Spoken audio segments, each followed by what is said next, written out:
CF is a background producer for the firearms industry. We've been around since 2014, producing parts since 2015.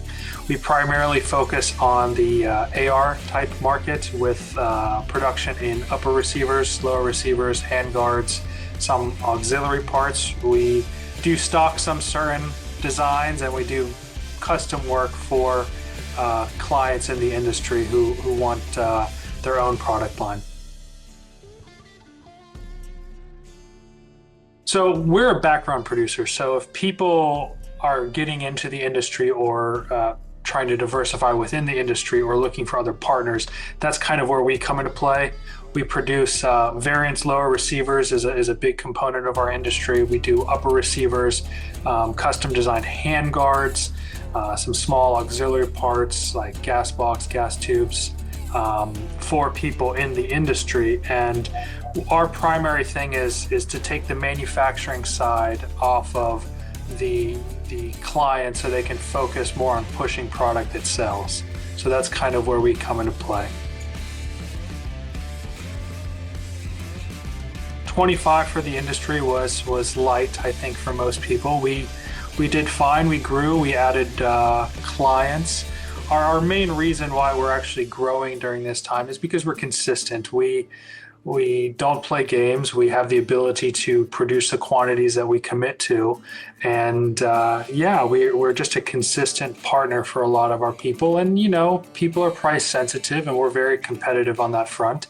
And we're also getting into avenues that are attractive to our clients. Like, for instance, in 25, late 25 and into 26, we're getting into suppressor manufacturing for our clients. So that's a big front for next year.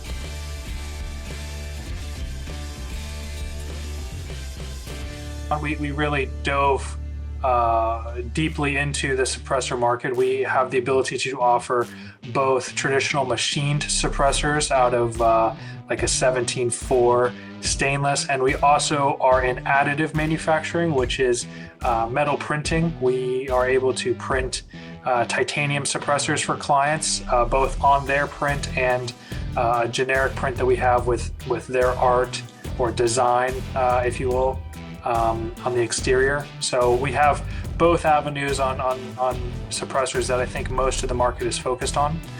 So the big sell point for us is getting into suppressors is a multi-million-dollar investment, whereas us being a partner that offers, the items to our clients, they don't have to do the machinery investment and time investment. They can sign up with a variance and meet some minimum quantities and stuff, but then they can just primarily focus on selling parts instead of going through making parts and then focusing on the second half, which is sales. We're in booth 51801 on the supplier showcase. We're kind of right by the entrance. We've actually been there the entire time. It's pretty hard to miss us. So we will be there those 2 days, signing people up, getting in touch with existing customers and future customers, talking about their variance needs. A great place to start is on our website. It's a pretty simple website. It's just a contact form with a little bit of a background for us. It's cf-mfg.com. If you want, you can go out there, fill out the contact us form, and we'll get in touch. And usually in our business, it's a much more personal relationship. We kind of like to reach out to our customers and see what their needs are. Whether we're their primary source or their backup source, it has to begin somewhere, and a phone call is usually where that starts.